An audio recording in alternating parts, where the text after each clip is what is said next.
All 4 Avatar sequels have alleged titles. That is the headline on this week's Movie Burner News. And joining us as always is John, and we're going to delve right into this headline here. This is coming from IndieWire.com in regards to the upcoming 4, that is 4, F-O-U-R, Avatar sequels have all got alleged titles. And there's a bit of a backlash against James Cameron, and it is off the charts. It is off the charts. We were speaking about these films last week, Stephen. We've done a Halloween special. And of course, as it always happens with us, we record the show, and a day later, news drops about the films. We were saying, what the hell's going on here? Yeah. We're talking about Avatar 4 and 5, Sigourney. We were talking about Sigourney Weaver in Alien 5. She was talking about Avatar 4 and 5. I think it was James Cameron was working on it. That's right. And I says, what the hell are you talking about, Sigourney? We've not even got 2 and 3. And then a day later, she announces it's done and they're working on 4 and 5, and now we're getting titles. So this boat is finally sailing. It's sailing merrily down some hypothetical, metaphorical river, and we're getting titles, and the titles are they're interesting. Yeah. They're getting quite a bit of backlash, and I can understand the backlash from one of the titles, that being the Seed Bearer. What the hell is that? What is that, James? Come on, son. Or whoever's involved. The Seed Bearer. Really? The Tolkien Rider. What? The quest for Ewa or Ewa. That's quite cool. The best of the bunch for me is really The Way of Water, which I believe is in the Avatar 2. It's coming out in 2000 or 2020. That's a very cool title. I says that's almost like Bruce Lee-esque. Be water, my friend. Although it's not going to have Bruce Lee in it, and it's not going to be even remotely connected in any way to Bruce Lee whatsoever. But very cool title. I like that. The rest are just middling to embarrassing. And I will get into that. There's articles in the AV Club titling, and I quote, "These are fucking embarrassing." So I don't know if I'd go in that much and say that embarrassing, but one is an abomination and the rest are middling. One is very good. But I'll get into these. What Vice says they've got 50 better ideas for titles, and my immediate thought to that was, well, maybe you should go and work for Fox, because there's money to be had in coining up titles for these big blockbuster films. You're wasted at Vice. Well, John, the studio's not come out and quashed these rumours, so it suggests to me that it's either been a deliberate leak and they want to put the feelers out to see people feel like these titles, or they could be working titles. You know, a lot of Star Wars films have went down that road. Blue Harv in regards to production and stuff like that, to keep it, top secret. James Cameron and very vocal on these sequels for the past 5 years or so. And finally we're getting something. We're finally getting a release December 2020 for Avatar 2. I'm not even going to call them by these titles that they're allegedly entitled, because I think they're ridiculous. And to be honest with you, I'm not really that bothered, to be honest with you. Avatar, the original film, was groundbreaking as far as digital technology went. The effects were amazing for its time, but it was an age-old story as well, and I think we've moved on since that initial release. James Cameron certainly hasn't. Sigourney Weaver certainly hasn't. I'm pretty sure I'll be eating my words come 2020, John, when Avatar 2 comes out. I think a lot of people are, certainly the hardcore fan base are. I'm certainly not one of them. I thought it was an okay film. I thought it's not one of his best, in my opinion. He's got certainly a better CV of films than this. But you're right, I think some of these titles they just don't sit right, do they? I mean, that what's that one? The Seed Bearer? The Seed Bearer sounds like something. It sounds like a character out of Lord of the Rings or something. It sounds terrible.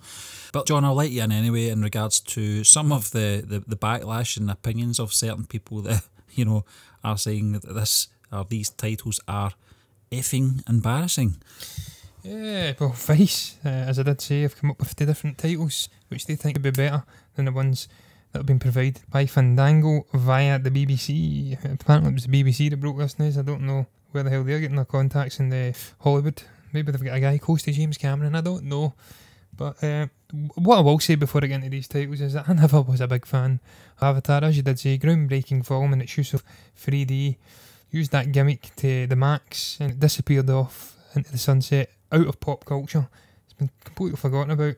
I'm certainly not a fan of it.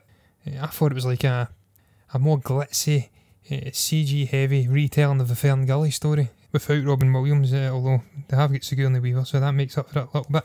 But these titles, it's very tongue-in-cheek. It's some of them are Avatar, a very expensive cartoon, Avatar, Journey to the Uncanny Valley, The Legend of Swingdo. There's a whole host of ones here. As I did say, it's very tongue-in-cheek. They're having a little go, they're having a little laugh at their expense.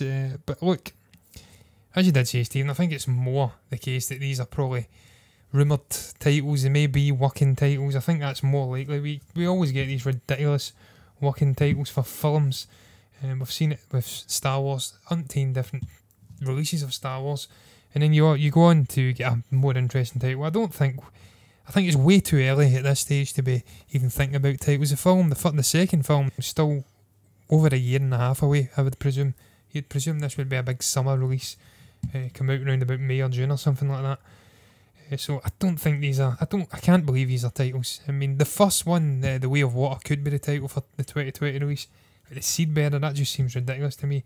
One of the other big releases we got was the fact that they've ditched the papyrus font that everybody appeared to hate. They went with a new logo that looks very basic. It's a big A with some winged alien creature sitting in the middle, and a slightly shitier or better version of the Avatar writing underneath.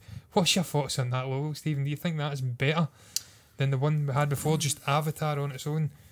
Some people seem to like this, other people seem to hate it. I'm completely indifferent. Yeah, I couldn't give a damn. It looks like the TriStar, the studio logo. It reminds me of that a little bit. It's a bit, it's very kid-like. Yeah, I think I could do better in Photoshop in 5 minutes, I've got to be honest with you. Yeah, I mean, it doesn't really bother me. I think people are becoming too precious on the slightest little things. But, I mean, I think when this news was originally broke that James Cameron's going to be doing 4 sequels to the original movie, I was astounded. And quite frankly, I didn't believe it at first. I didn't think James Cameron really wanted to commit the best part of 10 years of his life making these movies. I don't think it's going to be as long as that, but if you take into regards it's been 5 years since I was talking about it, then it probably is more than a decade. He's probably been writing for the last 4 or 5 years, and now it's the production is began. I think they're doing these back to back now, are they not? Certainly if Sigourney Weaver's moved on to 4 and 5 already, they're certainly, they've finished 2 and 3 apparently. Yeah, they're on course to release these on their set dates anyway. But listen, when the film comes out, I'm saying that now, I don't care. When it does come out, I probably will check it out just to see how it goes, and how it goes and how it sort of ties into the original movie. As we were just talking about, the CGI, it's certainly moved on since that initial release. It's going to be very interesting to see. I'm not saying the first movie relied on that gimmick. There was a story there, but it's an age-old story that's been used time and time again. James Cameron's a filmmaker I've always been a fan of anyway, so I will go and check this out when it does release. We're 2 years away anyway before it comes out, but I'm very interested in see how it's going to tie in with the first film, because it's such a big gap between that first film and its sequels, because I think that the sequels will probably flow quite fluent because they're getting made back to back, but it's that first one, I think that's the key to it. That's why I was very surprised when they announced they was doing 4 sequels, because if that second sequel doesn't work, it's going to be very interesting to see how the numbers turn out for those other 3 sequels. Yeah, but incidentally, I'm just reading an article here, Stephen, and Sigourney Weaver's talking all about it. She has teased that James Cameron is playing the long game, as she did say. 5 years he's been talking about these films, have been delayed again and again and again. Now we discovered the 2 sequels to the first film are finished. They're already working on, and in fact filming 4 and 5. And she says that it's kind of one story. They're all independent and it works without 4 and 5, but it really is a big saga.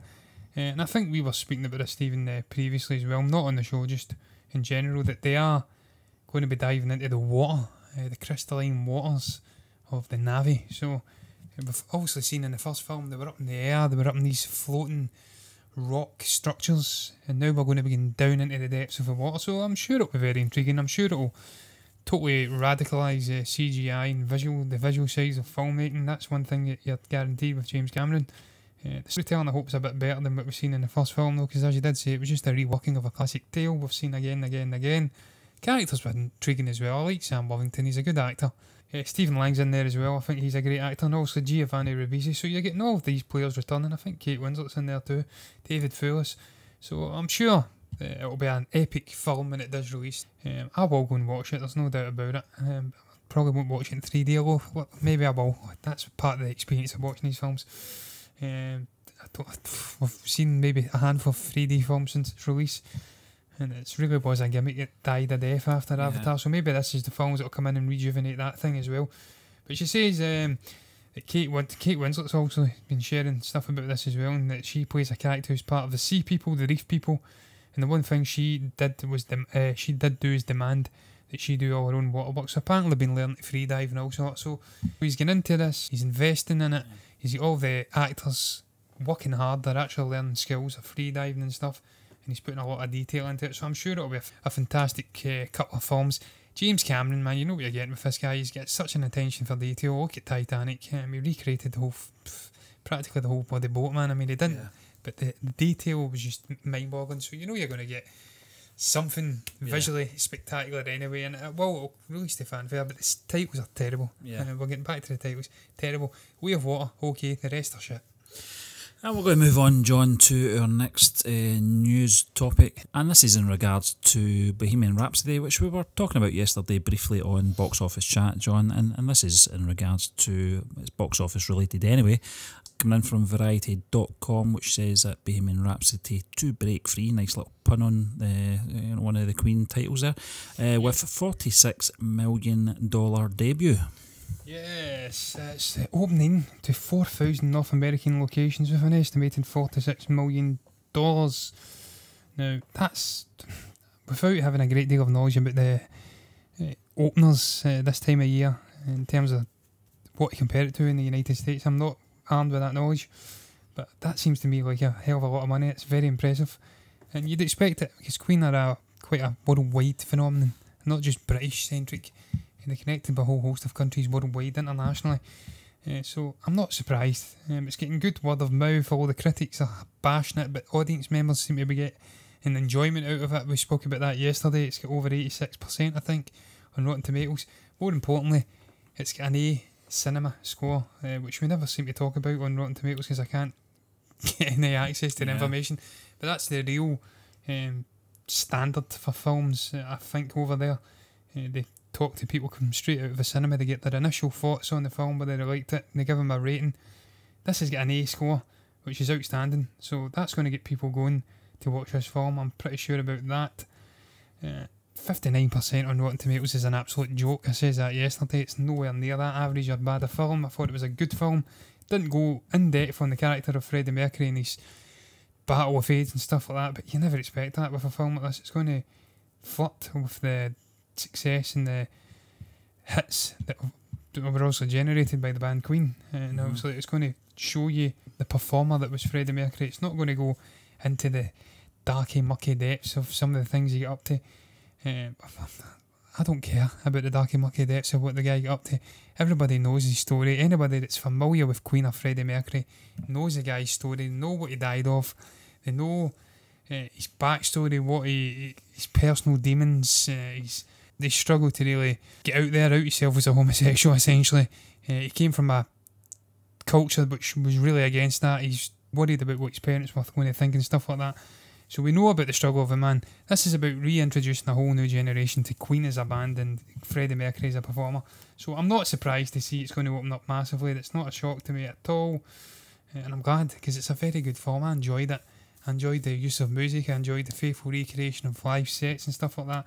Thoroughly enjoyed Rami Malek's performance, and look, it uses all the hits wonderfully. The music's incredible, and I'm glad to see it's opening very successful in the United States. Hopefully it does the same everywhere else, because regardless of what the critics say, it does do Freddie Mercury justice, I felt. Hey ho, I'm just one guy. Yeah, it's getting good feedback, John, as well at this early stage in its run. In regards to Queen as a band, they were more prominent here in the UK than they were the US. I think that's a fair assessment. I think Bohemian Rhapsody's appearance on Wayne's World really did gave it that second wind, if you like. It certainly gave Queen more exposure in the US. That's not to say that they didn't have it in the first place, but I think that did help it a lot. And it's interesting to see Mike Myers has also got a cameo in there, and I think perhaps there's some something related there why he made a cameo in this film. I know that Mike Myers is a big Queen fan, hence why he introduced his film, which was I think it's fair to say that Mike Myers out with Saturday Night Live and the other members, the cast members of Wayne's World were relatively unknown at this stage. But when you think back to that movie, that is probably the scene that stands out the most from that movie, the 91 release film of Wayne's World, or 92 I think it was. It was the year after Freddie Mercury passed away. And listen, it's doing tremendously well. You're right, it's not going to get into all the sort of ins and outs of Freddie Mercury's past. I don't think it should either. I think this is a celebration of Freddie Mercury, and it's certainly a celebration of the band Queen. And I think that's what people should take from it. I think that's just get into it, a bit of escapism. Certainly if you like the hits, you're going to like this film as well. I had the greatest hits at one point, I think in the early 90s. I think it's one of those bands that very much like ABBA. I'm not comparing ABBA and Queen the same, but as far as production goes, they know how to knock out the hits, get the crowd going, and this film will do that as well. Yeah, and they certainly were iconic with their videos as well, Stephen, which I think was a big part in the early formation of the likes of MTV. So definitely. We'd had that connection in the United States to some degree anyway, but look, as you did say, it isn't going to delve in to the darker side of the story of Freddie Mercury. Nobody wants that. You don't want bagged down with it, man. You don't want to be going through his battle with AIDS. Some people might want that, but look, you can go and see that in real life if you want to see it. This is a celebration of the man, and there's always that balance in these type of films. He's following the story of essentially a tragic figure, a famous guy who's renowned the world round in bands. You want that balance between the nitty gritty and the flamboyance and the excellence of our songwriting and stuff like that. And I think they get the balance right in this case. I wanted to just see a film about the performer, the band itself, and the hits. I understand other people like other things. That's why the world goes round. Everybody's different. If it was the same, everybody was the same, it'd be a boring world. But look, I'm glad to see it's doing well box office wise. Certainly done well here in its first couple of weeks. So good to see it's doing well over the pond as well, and hopefully throughout the rest of the world. But we're going to move on, Stephen, to the next topic. It's a slightly more sombre topic. It's all about Raymond Chow, the giant of Hong Kong film industry, dying at the age of 91. I'll let you in, Stephen, because this is a guy you know very well. Obviously a big fan of Bruce Lee. I'm a big fan of Bruce Lee too, but you will know this man a lot more than I do. Sadly, I didn't know much about him. I knew he discovered Bruce Lee, but out with that, and he's a towering figure in Chinese filmmaking. So yeah, John, up to 1971, Bruce Lee was a TV star in America in the likes of The Green Hornet and Longstreet. It was a television series as well, and it had a cameo, I think, in a James Garner film called Marlowe. Apart from that, there wasn't much to really say about Bruce Lee at this stage. He was an instructor for the Hollywood elite. I think that was fair to say at that point, but he wanted to obviously make his mark in the film industry as well. Problem with that, him being of an Asian background, and the problems that lay there with trying to get lead roles in Hollywood was virtually impossible. So he moved over to Hong Kong to try his luck, and just by chance, he met this chap called Raymond Chow, who had created this new production company called Golden Harvest, and both of them hit it off. I think it's fair to say both of them really made each other a success in their own right. I think both of them needed each other.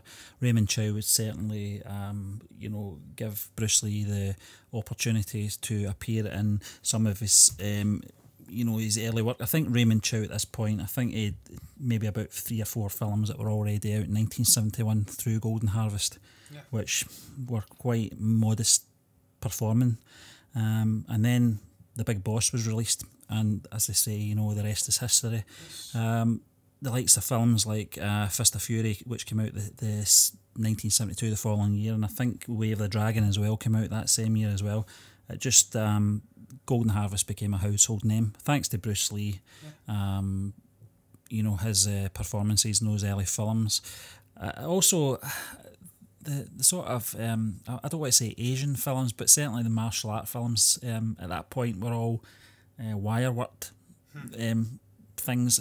Crouching Tiger, Hidden Dragon kind of made it a bit more fashionable when that was released, but this was really the turning point for Asian cinema in regards to martial arts, as I said. He would then go on to produce, in association with Warner Brothers, I think it was, Enter the Dragon in 1973. Sadly, Bruce Lee never got to see the success of that film because he died, I think, a few weeks before its premiere, which is always tragic to read. But, you know, all through the 70s, I think it's fair to say Raymond Chow's production company, it was more sort of offsprings of Bruce Lee-esque films, the likes of The Young Dragons, things like that. You know, it was all Bruce Lee inspired films up to that point. Certainly, you know, I think Jackie Chan got his break as well through Raymond Chow and Golden Harvest as well, in films like The Young Master, which came out in 1980. The executive producer on the 1985 Police Story as well. So I think it was maybe a producer on, I don't know if it was the first Teenage Mutant Ninja film, John. Yeah, 1990. Yeah, he was one of the executive producers on that. China O'Brien as well. I remember that series of films as well. So as I said, you know, it's very sad to see, because I think he was one of the main players in the development and contribution to the Hong Kong film industry, and I think he's going to be sadly missed. But at 91, we tweeted out a picture, John, actually, and we were just talking about it before we came on. It was a picture of Raymond Chow and Bruce Lee, and I think when that picture was taken, I don't think a lot of people would have thought that Raymond Chow would have outlived Bruce Lee by almost 45 years. Yes, I wouldn't. You look at it too, and the way it actually says Raymond Chow actually looks like Bruce Lee's father in it, and it's incredible to think that Bruce Lee's been dead for 40 odd years and he's just died. So it just shows you just never know in life. But as you did say, 91 years old, he lived a long life. He was an incredibly influential guy in Hong Kong and just in Chinese filmmaking in general. What he did for the martial arts films, what he did for Bruce Lee, what Bruce Lee did for him. Quite a tragic figure too. He lost his wife and partner in 1998, lost a lot of money in the Asian financial crisis at that point. He also lost a lot of money in his company, ended up selling it to Wu Kebble in 2007. The company ended up getting renamed and stuff and merging. So he had a bit of a tragic side to him as well later on in his life. But the guy's definitely going to live on in history for what he created in the 70s with Bruce Lee. Just that endless stream of iconic and incredible films. Certainly going to be sadly missed because he was a greatly influential producer, but that's just life. Life flows on within you and without you, as the great George Harrison did say. Sad, but he will be remembered. And we are sadly going to move on that note to the final film topic of this week's show, and it's all about It 2 wrapping filming, and Bill Hader mentioning that the sequel is surprisingly emotional. It's not really surprising to me, Stephen, after watching the first film, which was quite emotional at the end too. All these young children who all had their own problems and stuff like that, all their own deficiencies, battling together, becoming one whole to defeat Pennywise, and now obviously they're all grown up. It's fast forwarded, I don't know how many years, and we're seeing, I think, the culmination of this story finally. Also, I think Pennywise is finally going to be defeated, or maybe he just moves on to another set of kids, I don't know. But I've said to you, I was surprised this film was actually finished filming. I didn't even realise it had begun production. I knew it was coming out next year. Don't know why I was tripping and didn't realise it would have been in production, but look, I'm excited for this film now, man. I loved the first one. Can't wait to see the second one and see what they've put together. Really interesting cast put together as well, the likes of James McAvoy and whatnot, so this is good news. 86 days, John, that was how long the production lasted. It's just under 3 months. I think that's probably about standard for a traditional horror film that doesn't rely too heavily on CG and stuff like that. The likes of Halloween wouldn't have taken long to to film in regards to the production, and it's going to be very interesting, John. I know that Darren, our senior writer, did a review on this in April, John. Yes. He liked it as well. He's a big horror fan. I'm not so much. I'm very picky in regards to horror and how it should be done. I thoroughly enjoyed it in the basis of, I think it really captured the period of time it was in. Yeah. It had that sort of Stand By Me, the Goonies type feel to it as well, a band of kids all joining forces to defeat this evil. And also I think they didn't really hold back in a lot of the gore. They didn't rely on it either, but certainly that early scene, I think it was maybe the opening scenes with the sort of main character's younger Georgie. brother, Georgie, getting pulled Aye, under Georgie. the drains and stuff like that. When his arms get ripped off, it was from the kick-off. You could see it was going to be quite graphic in that sense. As far as scares went, there was maybe a couple of bits that were sort of jump scare to me. That bit, the picture that came to life, I thought that was quite freaky.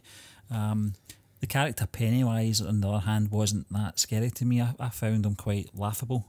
I certainly wouldn't be scared by him. I just thought it was a caricature. I felt Tim Curry's portrayal was a bit more creepy. This was more larger than life. And but saying that, I'm looking forward to the sequel. It's going to be very interesting to see how they go. I know that it picks up. It says 27 years later, so these characters are now adults. And it's going to be very interesting to see how these characters have evolved, and also their relationships within each other, whether or not they've all stuck together or if they've moved on. And it's interesting to read that Bill Hader is saying that wrapping this film is very emotional. I can imagine it being quite an emotional experience. Certainly that genre would really drain you, especially when you've got to perform these terrifying scenes. For an actor, that must be quite draining. So I can understand where he's coming from, and it's going to be very interesting in regards to the new cast coming in as well. We'll give it another angle. Yeah, certainly. Yeah, he's actually what was. It's really great. It's very emotional. The cast is amazing. It's really scary, obviously, but I was surprised how emotional it was. It's really a story about these people and this kind of trauma that they all went through, and that kind of plays into what I said there, Stephen. Just that dynamic of all the group, how they had to band together. They all had their issues going on in their personal lives. They all had their flaws. Can't really remember what the name. I think it was a loser. I can't remember the name of the group, but the Misfits or something. I can't remember. But they all had their own issues. So it plays into that again. Just how this is going to change the dynamic of having to deal with Pennywise, them coming in as adults. How their relationships have held up over the years, the trauma they've went through in that time. Maybe some have dealt with it better, others maybe have forgot about it. I think that was why one of them stayed behind in the town, just so they could remember and bring them back. If Pennywise obviously rose up again, I think it was every 20 odd years, he comes out of hibernation looking for children. It's quite scary actually when you think about it. It takes on a different picture completely when you look at some of the things that have come out in Hollywood in recent years. But look, I cannot wait to see this film, man. You look at the actors involved, and we were talking about this, Stephen, the little fat guy. I think it was Ben Hanscom. I think he was a little fat kid. He's being played by Jay Ryan now. Very buff guy. So he's had some transformation in that years. He's also hit the gym and ditched the McDonald's. No offence to the young kid, incidentally, he was great. He was one of the good things in it, actually. Mullet Boy. Yeah, Mullet Boy as well, yeah. And obviously you've got Bill Skarsgård coming back as Pennywise. I thought he was good, but as you did say, not very scary, Pennywise. I thought it was more a creepy film. There were some moments that were scary. The real moment with the projector keeps flipping through and then he pops out. That was scary. The moments in the house were quite creepy as well, quite unnerving. But I'm 29 years old. I say it again and again. I don't really get scared with horror films. I look for the creepy vibes. I got that from Hereditary this year as well. That's enough for me. Jessica Chastain in there playing the older Beverly Marsh. James McAvoy playing the older Bill Denborough. So there's a whole host of amazing actors in there, and I can't wait to see the dynamic of these actors. The younger children, they had great chemistry with each other. They just worked very well. That was one of the highlights of the film for me.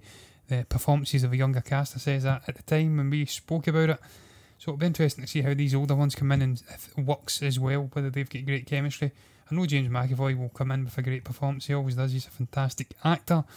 And I cannot wait to see the film. It's a fairly early shoot, I would have thought, but as they do say in the article, that performance of the first film gives them that luxury. They can do whatever the hell they want after that because it's earned it.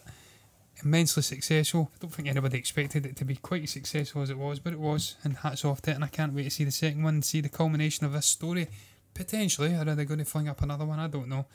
Doubt it. But we're going to move on to the final part of the show, Stephen. It's the poll of the week feature that we do every week. This week's one was a very simple question. They always are simple questions, unless you're hard of thought or thinking. There's plenty of people out there. That's why we do stay in the question in bold capitals of these. The question was, which of these 4 Coen Brothers films is the best? And it was 4 of these films below: The Big Lebowski, Fargo, No Country for Old Men, Oh Brother, Where Art Thou? And The Big Lebowski picked up 28%. It was a close poll, I think it's fair to say, Stephen. It picked up 28%. Fargo picked up 30%. No Country for Old Men get 28% of the share as well. And Oh Brother, Where Art Thou was the black sheep of the poll. It only get 14%, which is interesting because I think that was George Clooney and that was a very good film. Yeah. Very interesting film, but can't really argue with the winner. Fargo's an outstanding release as well. The Coen Brothers are just incredibly talented filmmakers. They've got an incredible litany of films throughout the history. There's ones that had to be left out. I don't know why people were whinging about Oh Brother, Where Art Thou being in there and why it didn't get more votes. But hey, I didn't even pick it, Stephen. I picked No Country for Old Men because I thought that was just an incredible film. Yeah. One that sticks out to me right away from them. Just an incredible performance from Javier Bardem and that. A very memorable character. Very psychotic character going about killing people with a cattle stun gun, I think it was. Yeah. But look, you go through those 3 ones that were fighting out for the win. Fargo won, and you can't really argue with any of them. Big Lebowski would have been a fitting winner as well. Yeah, John, it's hard to believe that Fargo is now 22-year-old. I remember when it came out, such an extraordinary film. Interesting you should say this as well, you know, with everyone's thoughts and opinions on the choices of the poll. When you look at the ratings of The Big Lebowski, Fargo and No Country for Old Men, they're all, you know, I think 8.1 out of 10. And sort of, I don't like to call this the lame ducks, it certainly isn't. Oh Brother, Where Art Thou, 7.8 out of 10. They're all fabulous films. Yes. The Big Lebowski, I think we all just remember that for Jeff Bridges' amazing character portraying the dude. And the cast as well: John Goodman, Julianne Moore, the list goes on. Steve Buscemi, Philip Seymour Hoffman as well, I forgot was in that as well. Terrific movie. Fargo as well, which has spawned a television series now, which is doing very well. Yes. The likes of William H. Macy, Francis McDormand, Steve Buscemi again. Won you know, an Oscar, that's exactly it. You know, I think that was our first one. Yeah. And as we know, John, she picked up another Oscar early this year in 3 Billboards. But Steve Buscemi is in there as well, as I said. He certainly does have a great relationship with not just Quentin Tarantino, but the Coen Brothers as well. Terrific movie. And as you said, John, No Country for Old Men, one of the most frustrating endings to any film. If you've not seen Arlington Road, it's another one that really pulls your hair out, if you've got any left, that is. This one certainly, talking about hair, Javier Bardem's hair in this is something else, isn't it? It's, I don't know, whenever I watch The Last Jedi with Kylo Ren, Ben Solo, his hair is almost similar to that. Well, Stephen, if you do recall, about 4 years ago I had long hair. And it wasn't good. It did not look good, man. I've got a very large forehead, Stephen, and I was sweeping it to the side like that at times, and it was almost like Ringo out of the Beatles in the mid-60s as well. Just horrendous, man. Do something with the side of that hair. Do something, Javier. And looking at that cast as well, John, outside Javier Bardem and his hairdo, Tommy Lee Jones and Josh Brolin, Woody Harrelson, and a very own Kelly MacDonald in it as well. But as I said, it's such a frustrating end, but it's a great end as well. And Oh Brother, Where Art Thou, from 2000. One of the things I love about this film is its soundtrack. It's got some great songs in there. Our editor-in-chief, Kevin, he bought the soundtrack back in 2000. I heard the soundtrack before I saw the film, and it made me want to see the film. That's how good it is. Starring George Clooney, John Turturro, Tim Blake Nelson, list goes on again. John Goodman's back again with the Coen Brothers. As I said, they're just so... I can understand why the poll was so close this week, because they're all good films, and Being a Coen Brothers fan, that's absolute murder to pick one. Yeah, and I think we actually had someone say that at in one of the comments, Stephen. Christ, you've only got one choice here. But look, all incredible films, absolutely amazing filmmakers. Even Oh Brother Where Art Thou, there's some amazing performances in there, most notably the one that springs to me, also George Clooney, but Tim Blake Nelson as well, and John Turturro, as you did say. Incredible trio of performances in there. John Goodman as well, just an amazing character actor. What can you say about that guy? He just brings his A game every time. But look, fitting winner, Fargo, outstanding film. Frances McDormand, been an incredible actress for over 2 decades now, and she deserved her Oscar win. But that does just bring us to the end of this week's episode of Movie Burner News. We'd just like to thank you for listening to us once again, and we'll be back tomorrow with the Movie Burner blog rundown. Remember guys, if you enjoyed that episode, then do hit that like button, comment below, and maybe subscribe to the channel if you haven't done already. If you want to follow us on social media for all the latest updates from Movie Burner Entertainment, then we can be found on Twitter and Facebook at Movie Burners. You can also listen to us on Google Play and iTunes at the Movie Burner Podcast. And last but not least, if you want to access all the latest written reviews and the occasional article, then that can be found on our website at movieburnerentertainment.org. Until the next time, goodbye.